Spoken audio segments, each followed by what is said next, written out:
ہمیں امن کے نوبل پرائز ملنے ہیں. کفار ہمیں امن کا علمبردار کہے. اگر تم کفار کے محبوب بنو گے، یاد رکھو پھر مسلمانوں اور اللہ اور اس کے رسول کے مقبوض تو بن سکتے ہو، محبوب بندے نہیں بن سکتے. تو میں نے عرض کیا کہ سیدنا امیر معاویہ رضی اللہ تعالی عنہ اس لحاظ سے مظلوم ہیں کہ کافر تو ان کو مقبوض رکھتے ہی رکھتے ہیں، مسلمانوں کے بعض طبقے شیعہ کے طبقے نہیں کہہ رہا، مسلمان مکاتب فکر میں حضرت سیدنا امیر معاویہ رضی اللہ تعالیٰ عنہ کا نام لینا عیب سمجھا جاتا تھا. اب بھی بے شمار ایسی مسجدیں ہیں جن مسجدوں کا مولوی اپنی مسجد میں کھڑے ہو کر جمعہ کے خطبہ میں باقی صحابہ کا نام تو لیتا ہے مگر امیر معاویہ رضی اللہ تعالی عنہ کا نام لینے کی اسے طاقت نہیں ہے. کیوں نہیں؟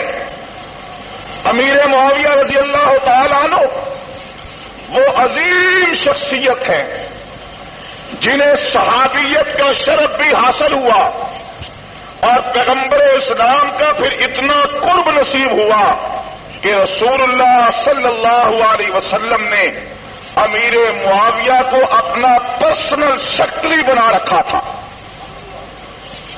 اپنا پرسنل سیکرٹری، اپنا منشی، اپنا رازدان. جب بھی آسمان سے جبریل وحی لے کر آتے، رسول اللہ کے قلب انور پر قرآن کا نزول ہوتا، وحی کا سلسلہ ختم ہو جاتا، آپ امیر معاویہ کو بلا کر فرماتے، معاویہ قلم کتاب لے کر آ جاؤ، قلم کاغذ لے کر آ جاؤ تاکہ میں تمہیں وہ وحی سناؤں جو خدا کی طرف سے آسمانوں سے آئی ہے. رسول اللہ وحی کے کلمات پڑھتے جاتے، قرآن کی آیتیں پڑھتے جاتے، امیر معاویہ رضی اللہ تعالیٰ عنہ ان آیتوں کو لکھتے جاتے. باہر ملکوں کے بادشاہوں کے نام، رؤساء کے نام، بڑے بڑے گورنروں کے نام رسول اللہ صلی اللہ علیہ وسلم نے جو خطوط لکھے، آج بھی کئی ملکوں کے خزانوں سے وہ خطوط برآمد ہوئے ہیں. عام طور پر الحمدللہ آج کل ان کے فوٹو اور ان کی خوبصورت تصویریں ہمارے گھروں میں بھی لگی ہوئی ہیں. یہ جو خطوط رسول اللہ صلی اللہ علیہ وسلم نے لکھوائے، جن پر آپ کی مہر مبارک لگی ہوئی ہے، وہ انگوٹھی جو آپ نے پہنی ہوتی تھی جس پر اوپر اللہ، نیچے محمد، اس کے نیچے محمد، اوپر اللہ اور درمیان میں رسول، محمد الرسول اللہ لکھا ہوتا تھا، وہ مہر آپ اس پر ثبت کر کے بادشاہوں کو بھیجا کرتے تھے. جن خطوط کی تصویریں آج میرے اور آپ کے گھروں میں ہیں، ان خطوط کو تحریر کرنے والے ہاتھ امیر معاویہ رضی اللہ تعالیٰ عنہ کے. آج امیر معاویہ کی کوئی عظمت کا اقرار کرے یا نہ کرے، لیکن اس کے گھر میں امیر معاویہ کے ہاتھ سے لکھا ہوا خط ضرور موجود ہوگا، اس کی تصویر موجود ہوگی. اور یہ ہاتھ جو قرآن لکھتے تھے، یہ ہاتھ جو قرآن کے صفحات اٹھاتے تھے، یہ ہاتھ جو قرآن کو مرتب کرتے تھے، ان ہاتھوں کی عظمت کیا ہے؟ اس عظمت کا پوچھنا ہو تو قرآن سے پوچھو، یہ عظمت جاننا ہو تو اللہ کے کلام سے پڑھ کر دیکھو. خود رب العالمین ارشاد فرماتے ہیں فی صحف مکرمۃ، یہ وہ قرآن مقدس ہے جو نہایت ہی عظمت والے صحیفوں میں موجود ہے. فی صحف مکرمۃ مطہرۃ بایدی سفرۃ کرام بررا، یہ وہ قرآن ہے جو مقدس ہاتھوں سے لکھا جاتا ہے اور عظمت والے ہاتھوں میں موجود ہے. اور قرآن کریم میں ایک دوسری جگہ ارشاد ہے لا یمسہ الا المطہرون، قرآن پاک کو نہ چھوئیں مگر وہی لوگ جو پاک ہوں. اسی لیے آج کوئی بے وضو انسان قرآن کو ہاتھ لگا سکتا ہے؟ جب تک وضو نہ کریں، پاک نہ ہو جائیں، صاف نہ ہو جائیں، قرآن کو ہاتھ نہیں لگا سکتے، آج تیرے لیے باوضو ہونا ضروری ہے۔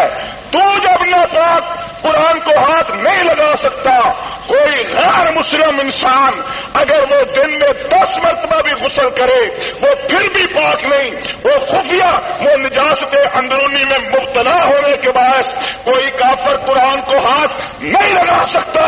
اگر امیر معاویہ کا ایمان کامل نہیں تھا، اگر امیر معاویہ کا ایمان رسول اللہ صلی اللہ علیہ وسلم کے دی ہوئی دعوت کے معیار پر نہیں تھا، تو مجھے بتلاؤ رسول اللہ صلی اللہ علیہ وسلم امیر معاویہ کے ہاتھ میں قرآن کے صفحے دے سکتے ہیں؟ دے سکتے ہیں؟ پیغمبر کو اتنا اعتماد، پرسنل سیکرٹری بنایا، کاتب وحی بنایا، اللہ کے قرآن کے لکھنے کا کام سونپا، رسول اللہ کو اتنا اعتماد کہ باہر کے بڑے بڑے بادشاہوں کے نام آپ خط لکھوا رہے ہیں، اور آج ہم امتی پیغمبر کے امتی کا دعویٰ کرنے والے ہم کہتے ہیں نہیں جناب، امیر معاویہ رضی اللہ تعالیٰ عنہ میں فلاں غلطی تھی، فلاں غلطی تھی۔ تجھے 1400 سال کے بعد غلطیاں نظر آ رہی ہیں، خدا اور رسول کو کوئی غلطی نظر نہیں آئی؟ امیر معاویہ رضی اللہ تعالیٰ عنہ، آج ان کا نام الحمدللہ یہ سپاہ صحابہ کی جدوجہد کا نتیجہ ہے۔ آج آپ کو گلی گلی میں، شہر شہر میں، پاکستان، ہندوستان، پوری دنیا میں الحمدللہ بچوں کے نام معاویہ نظر آئیں گے۔ آ رہے ہیں یا نہیں آ رہے؟ صرف یہی قربت کا کم نہیں تھی، یہی نسبت بہت اونچی، اس سے بڑھ کر دوسری نسبت وہ کیا کہ سیدنا امیر معاویہ رضی اللہ تعالیٰ عنہ وہ شخصیت ہے جن کی سکی ہمشیرہ حضرت ام حبیبہ رضی اللہ تعالی عنہا ہمارے پیغمبر صلی اللہ علیہ وسلم کی زوجہ مطہرہ ہیں۔ نبی کی بیویاں امت کی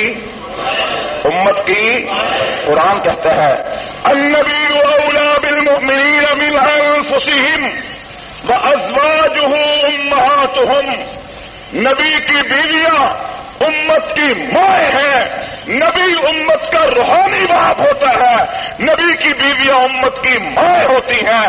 میں آپ سے پوچھتا ہوں، جب نبی کی بیویاں امت کی مائیں ہیں، اس نسبت سے حضرت عائشہ ہماری امی، حضرت حفصہ ہماری امی، حضرت خدیجہ الکبریٰ ہماری امی، حضرت زینب ہماری امی، اور حضرت ام حبیبہ ہماری جن کی امی ہے وہ بلند آواز سے کہیں ام حبیبہ ہماری، حضرت ام حبیبہ ہماری رضی اللہ تعالی عنہا۔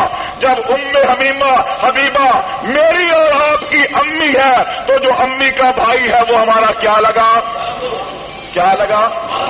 کوئی بغیرت انسان ماموں کو بھی گالی دیتا ہے؟ ماموں کو بھی کوئی گالی دیتا ہے؟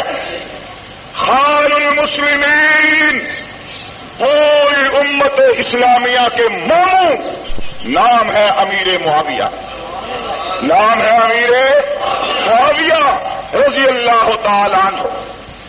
پھر اللہ رب العالمین نے وہ کام لیے، وہ شان عطا کی، وہ عظمت نصیب کی کہ حضرت امیر معاویہ رضی اللہ تعالیٰ عنہ کے دم قدم سے دنیا عرب و عجم میں اسلام غالب آیا، پوری دنیا میں اسلام چھا گیا، اور دنیا کا کوئی کونا اس وقت ایسا نہ رہا۔ آپ کے دور میں یورپ، مشرق وسطیٰ کا سارا علاقہ، ایشیا کا پورا علاقہ آپ کے دور میں اسلام کے زیر نگی آ چکا تھا، اور آپ کے دم قدم سے اسلام قسطن دنیا کے دروازوں پہ دستک دینے جا رہا تھا۔ یہ آپ ہی کا دور خلافت تھا۔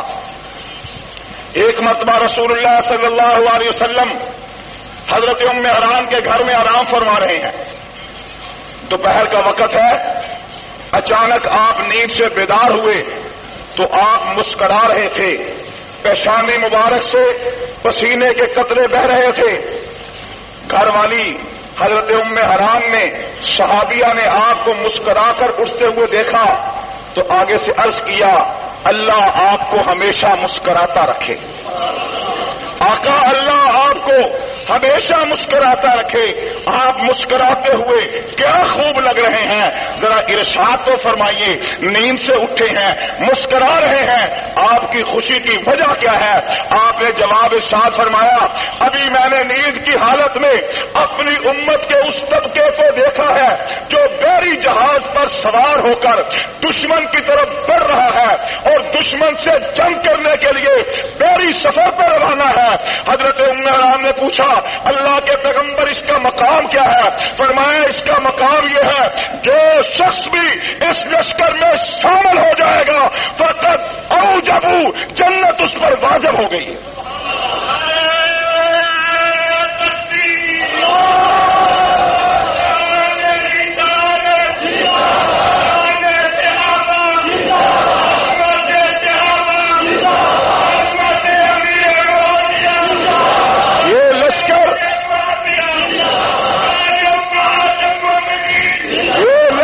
جنتیوں کا لشکر ہے.